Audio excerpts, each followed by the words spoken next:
पिछले वीडियो में हम लोग प्रोसीड्यूर को बनाना देखे थे। अभी हम लोग उसी के आगे देखते हैं।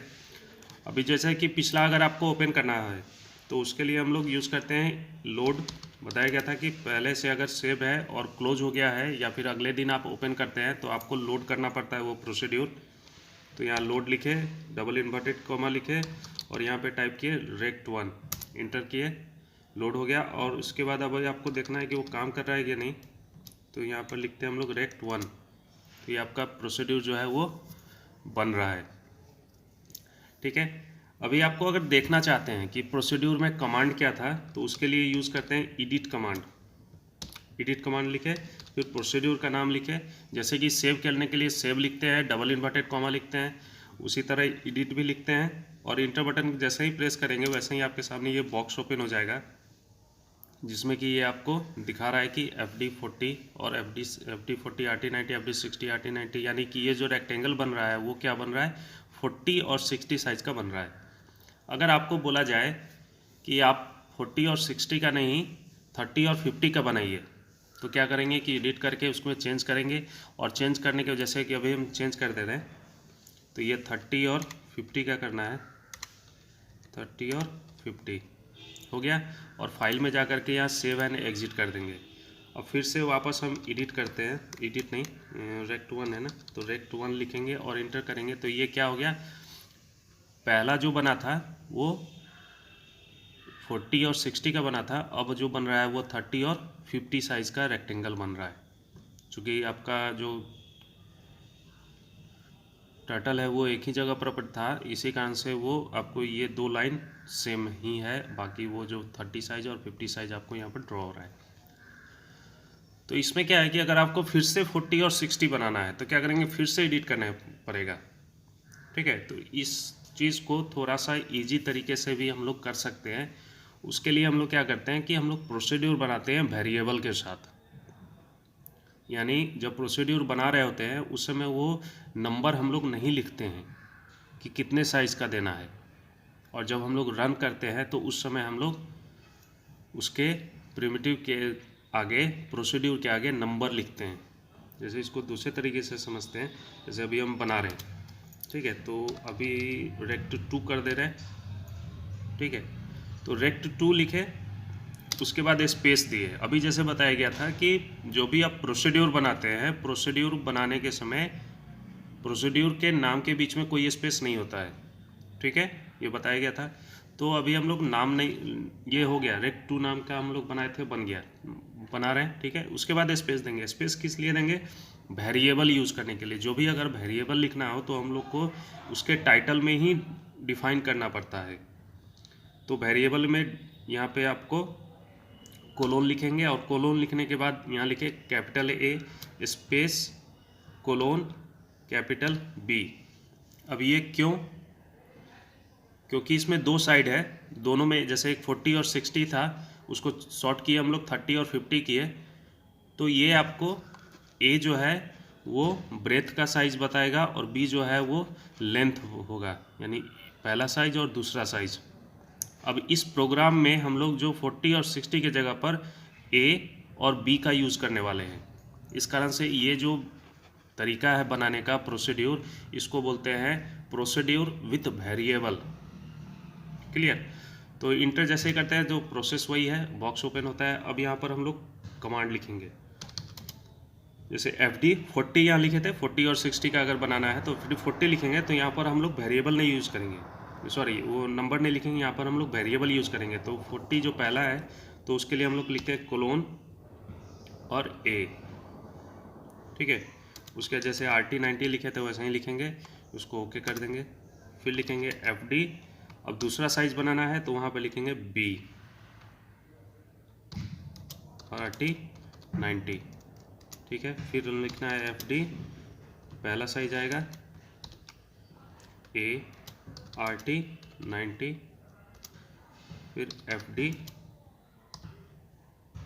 B RT90 और हो गया लास्ट में इंड। यहाँ पे आपको मैसेज आ गया रेक्ट2 इज़ डिफाइंड। क्लियर।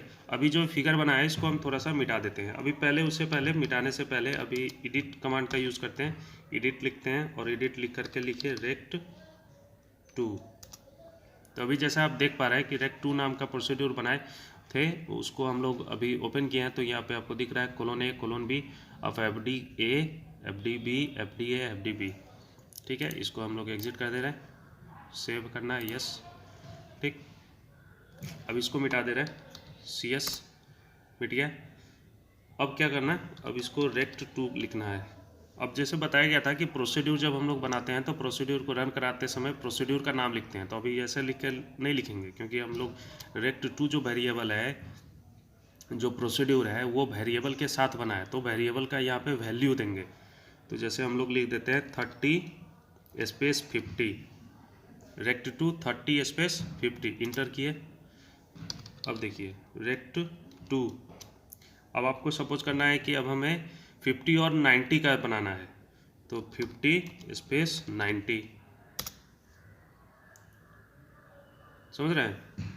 अभी जैसे इसको RT 90 हम टर्न कर ला देते हैं, और फिर पेन अप कर दिए और FD कर दिए 150, LT 90, पेन नॉर्मल, और यहाँ पर हम लोग लिखेंगे रेक्ट टू स्पेस। अब यहाँ जैसे कि हम लोग 30 और 50 साइज़ का ये बनाए, इससे बड़ा वाला जो बनाए वो 50 और 90 का था। अब इससे भी बड़ा हम लोग बनाएंगे, तो कितना कर लेते हैं, 80 और 120 का कर देते हैं, 80 और 120। ठीक है ना। इससे क्या होगा कि आप एक ही वेरिएबल बनाएंगे। रेक्टेंगल का अगर बनाना है तो रेक्टेंगल नाम के वेरिएबल बनाए, जो प्रोसीड्यूर बनाए, और उसको वेरिएबल की सहायता से बनाए, तो आपको दोबारा बार बार चेंज करने की ज़रूरत नहीं पड़ेगी। क्लियर। तो इस तरीके से भी हम लोग प्रोसीड्यूर को बना सकते हैं और उसका हम लोग यूज करते हैं। अभी जैसे कि एक स्क्वायर का देखते हैं, और इसको सेव भी कर देते हैं, जो हम लोग अभी बनाए हैं रेक्टेंगल, सेव रेक्ट टू, वो सेव हो गया। ठीक, अभी अब दूसरा एक बनाते हैं SQR1, और SQR1 को भी हम लोग वेरिएबल के साथ ही बनाते हैं। ये हम लोग स्क्वायर के लिए बना रहे हैं, तो स्क्वायर में चूंकि एक ही साइड होता है, मतलब एक ही मेजरमेंट होता है, इसलिए एक ही वेरिएबल लेंगे। अब यहाँ लिखे SQR1, इंटर किए। अब रिपीट की सहायता से भी हम लोग प्रोसीड्यूर को यूज़ कर सकते हैं, क्योंकि रिपीट भी एक कमांड है और प्रोसीड्यूर में भी कमांड ही लिखते हैं। तो रिपीट 4 लिखे, और उसके बाद जैसे कि FD, और FD लिखते हैं। नॉर्मल जो स्क्वायर का कमांड होता है वो क्या होता है, रिपीट 4 FD, और उसके बाद साइज़ लिखते हैं, कितने साइज़ का आपको बनाना है, और स्पेस दे करके RT स्पेस 90 और ब्रैकेट क्लोज, यही कमांड होता है। तो हम लोग चूँकि इसको वेरिएबल के साथ बना रहे हैं, तो यहाँ पर हम लोग साइज़ नहीं लिखेंगे, हम लोग यहाँ लिखेंगे वेरिएबल, जो हम लोग पहले ही बना चुके हैं, ए नाम का। अगर यहाँ C लिखे हैं तो यहाँ भी आपको C लिखना होगा, फिर RT 90 और ब्रैकेट को क्लोज, और ये हमारा बन गया। तो इन कर दिए, ये आपका SQR1 इज़ डिफाइंड।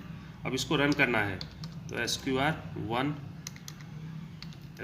किए, और उसके बाद हम लोग जो ये सपोज कीजिए कि 70 साइज़ का बना रहे हैं, SQR1 70 साइज़ का स्क्वायर बन गया।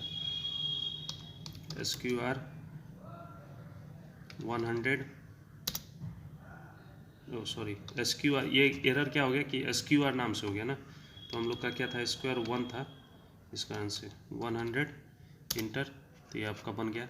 अब ये टर्टल इस साइड है ना, तो अभी इसको इस डायरेक्शन में, लेफ्ट डायरेक्शन में टर्न करा दे रहे हैं, तो हो गया LT 90। अब फिर ये कमांड हम लोग फिर से लिखेंगे, SQR 100, SQR1 100, ठीक। फिर लिखे SQR1 70, ठीक है। टर्टल को अब डाउनवर्ड डायरेक्शन में टर्न कर देते हैं, तो वो भी या तो राइट साइड से करेंगे तो 2 बार करना पड़ेगा। राइट एक 90 डिग्री यहाँ पर आएगा, फिर 90 डिग्री, या फिर 180 करेंगे तो इधर आ जाएगा, ठीक है। तो अभी इसको लेफ्ट टर्न ही कराते हैं, LT 90, ठीक। अब यहाँ पे फिर से स्क्वायर बनाना, तो SQR1 स्पेस 100, SQR1 स्पेस 70 था ना, हाँ 70।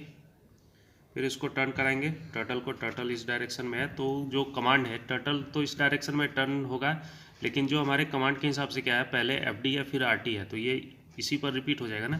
तो आपको इस डायरेक्शन में अगर बनाना हो तो टर्टल को आपको इस डायरेक्शन में टर्न करना पड़ेगा। तो यहाँ पर फिर से वो उसका लेफ़्ट साइड है, तो यहाँ पर टर्न करेंगे लेफ़्ट साइड में, और फिर हम लोग कमांड लिखेंगे SQR1 100 SQR1 70। देख रहे हैं ना। अब इसको टर्टल को जो है वो हाइड कर देते हैं। तो क्या हुआ कि ये स्क्वायर था, ये भी स्क्वायर है और ये भी स्क्वायर है। तो इस टाइप का अगर आपको फिगर बनाना है तो क्या बनाए, हम सिर्फ एक स्क्वायर का प्रोसीड्यूर बनाए, ठीक है ना। एक स्क्वायर का प्रोसीड्यूर बनाए, क्योंकि कमांड तो सेम ही होता है, बस उसका साइज चेंज होता है स्क्वायर का। तो ये क्या हुआ है कि आपका प्रोसीड्यूर बन गया, और उसके बाद हम लोग स्क्वायर को बना रहे हैं। यहाँ पे टर्न करा के ऊपर में एक 70 का बना लिए, एक 100 का बना लिए, फिर टर्न कराए 70 बनाए, फिर 100, फिर 70 100। तो ये क्या हुआ, इस तरीके का थोड़ा सा कॉम्प्लिकेटेड भी आप फिगर आसानी से बना पाए। तो यही यूज है प्रोसीड्यूर का, यानी कि ऐसा कमांड जिसमें आपको बार बार एक ही कमांड को रिपीट करना पड़े, तो उसके लिए हम लोग ये इसका यूज करते हैं, ठीक है। तो इसके और भी कुछ फीचर्स हैं, हम लोग अगले वीडियो में देखते हैं।